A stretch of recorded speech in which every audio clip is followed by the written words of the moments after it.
kami membongkar beberapa minuman termahal yang bisa dibeli dengan uang. Di video kali ini, kami mengajak Anda untuk mengetahui bagaimana matcha dan susu unta bisa menjadi minuman termahal.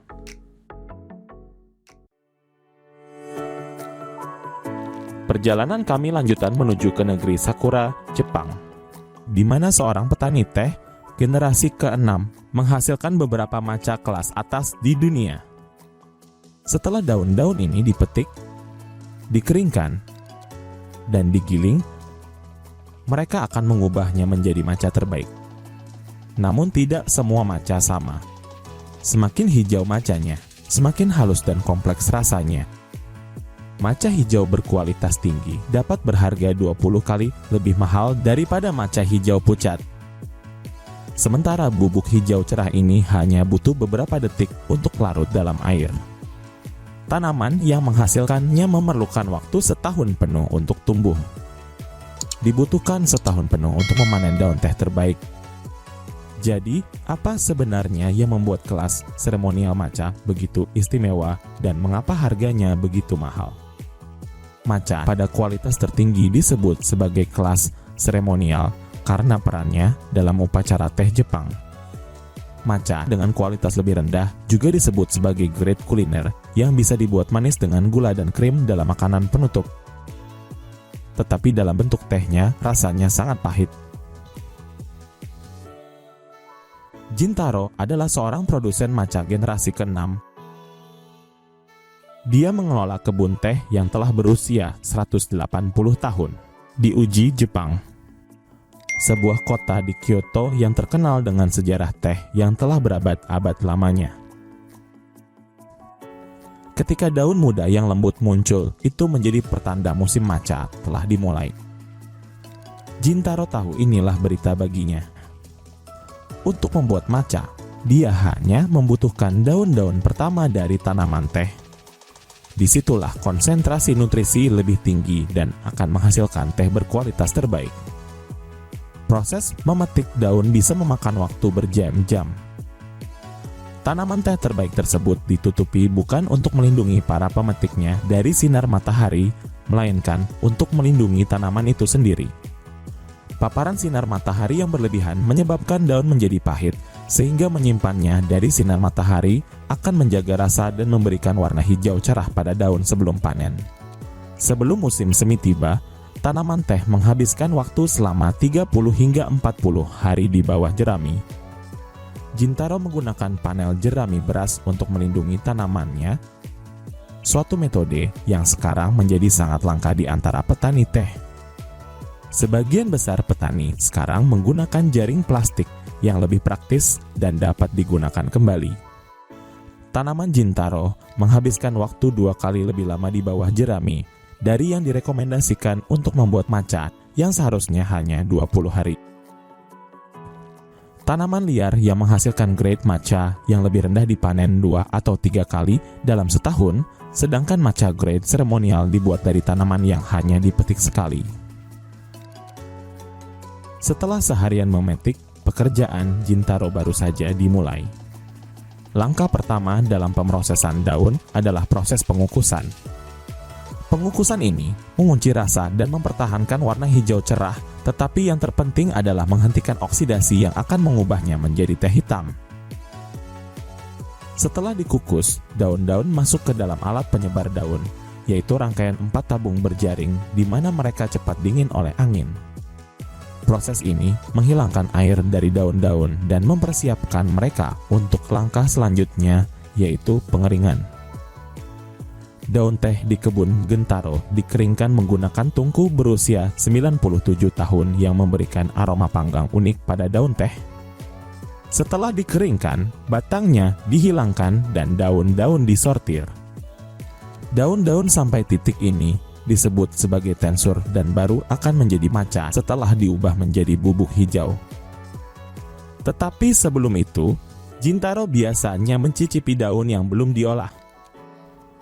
Matcha kelas seremonial digiling menggunakan stone mill yang dirancang untuk menggiling hanya berlawanan arah jarum jam. Metode tradisional ini menghasilkan bubuk halus yang mempertahankan nutrisi daun teh. Namun, proses menggiling secara tradisional ini sangat lambat. Dibutuhkan waktu selama 1 jam bagi Jintaro untuk menggiling hanya 40 gram matcha. Jika menggunakan penggiling otomatis, ini akan berlangsung dalam hitungan detik. Stone mill untuk menggiling matcha adalah salah satu instrumen paling tradisional di Jepang. Mereka terbuat dari granit dan sepenuhnya diukir dengan tangan. Harga satu stone mill ini bisa mencapai lebih dari $1.300 atau setara dengan 20 juta rupiah. Stone mill ini menggiling matcha menjadi bubuk halus dan mengkilap, tetapi setelah matcha digiling, aroma perlahan-lahan menghilang dan menjadi lebih lembut. Oleh karena itu, Jintaro biasanya menggilingnya sekali lagi sebelum menjualnya. Matcha kelas seremonial mengandung tingkat antioksidan yang lebih tinggi yang disebut katekin dan lebih banyak klorofil daripada teh hijau lainnya. Hal ini terjadi akibat proses penyemaian dan penggilingan yang lambat. Meskipun masyarakat Jepang telah lama mengenal perbedaan antara matcha kelas seremonial dan kelas kuliner, pengetahuan tersebut masih relatif baru bagi dunia luar. Namun, popularitas matcha telah meningkat pesat. Pada tahun 2020, pasar matcha global bernilai $3 miliar dan diperkirakan akan melampaui $5,5 miliar pada tahun 2027. Dalam 10 tahun terakhir, ekspor matcha dari Jepang telah meningkat 2 hingga 4 kali lipat dibandingkan dengan 30 tahun yang lalu. Namun, angka-angka ini hampir tidak mengacu pada matcha kelas seremonial. Biaya produksi yang lebih rendah, proses produksi yang lebih cepat, dan kemampuan untuk memanen daun hingga 3 kali dalam setahun telah membuat matcha grade kuliner menjadi pilihan yang lebih populer bagi para petani.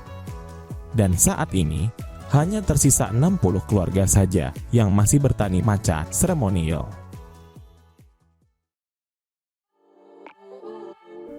Kami melanjutkan perjalanan menuju Dubai. Di sini kami akan mengajak Anda untuk membongkar bagaimana susu unta bisa menjadi salah satu minuman termahal. Harga susu unta bisa mencapai Rp450.000 per liter. Dibandingkan dengan susu sapi, harganya hampir 30 kali lipat. Namun, selama ratusan tahun, unta telah digunakan untuk memproduksi susu, yogurt, dan bahkan keju. Jadi, mengapa ada orang yang memerah susu unta? Dan apa yang membuat susu unta begitu mahal? Susu unta mungkin tidak sepopuler susu sapi. Jika dibandingkan dengan 600 juta metrik ton susu sapi yang diproduksi di seluruh dunia, hanya sekitar 3 juta ton susu unta yang diproduksi setiap tahunnya. Namun, susu unta merupakan bahan makanan pokok yang penting di seluruh Afrika dan Timur Tengah, dan beberapa budaya mengandalkannya. Somalia dan Kenya sendiri memproduksi 64% susu unta dunia. Camelisius di Dubai memiliki lebih dari 6.000 unta di peternakannya dan menghasilkan 4 juta liter susu setiap tahunnya.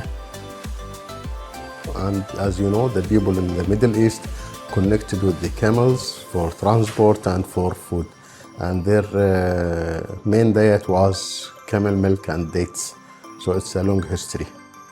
The demand for camel milk increasing day by day, and we are facing now a challenge which is to meet the demand because the supply is less than the demand. Permintaan ini membuat harganya tetap tinggi. Dan gambaran susu unta sebagai makanan kesehatan baru telah mendorong penjualan. Kandungan lemak jenuhnya sedikit lebih rendah, memiliki 10 kali lipat vitamin C, dan memiliki lebih banyak kalsium dan kalium daripada susu sapi. Dukungan selebriti online juga telah membuat semakin banyak orang mencobanya. Meskipun peternakan unta baru bermunculan di seluruh dunia, popularitasnya masih terbatas, dan di Eropa masih ada 12.000 ekor sapi untuk setiap 1 ekor unta. Namun, meskipun Anda memiliki banyak unta, bukan pekerjaan yang mudah untuk mendapatkan susunya. Roughly, we are milking 1,300 camels twice a day.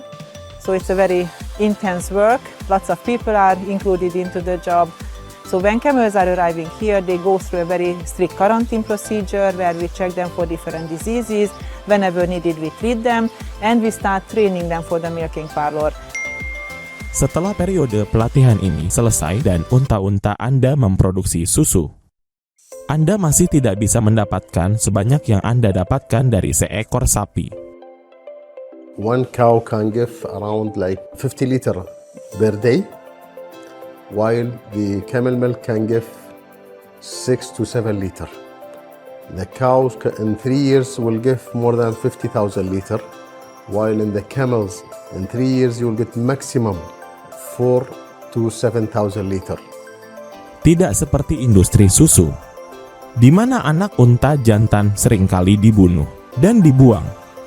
Setiap unta harus dipelihara di dekat anak-anaknya agar dapat terus memproduksi susu, yang berarti bahwa dua hewan harus terus diberi makan dan sehat untuk menghasilkan hanya 7 liter susu setiap hari. Seiring dengan semakin populernya susu ini dan pembiakan selektif yang menghasilkan unta-unta yang menghasilkan lebih banyak susu, harganya bisa jadi akan turun. Namun untuk saat ini, susu unta tetap merupakan minuman yang mahal.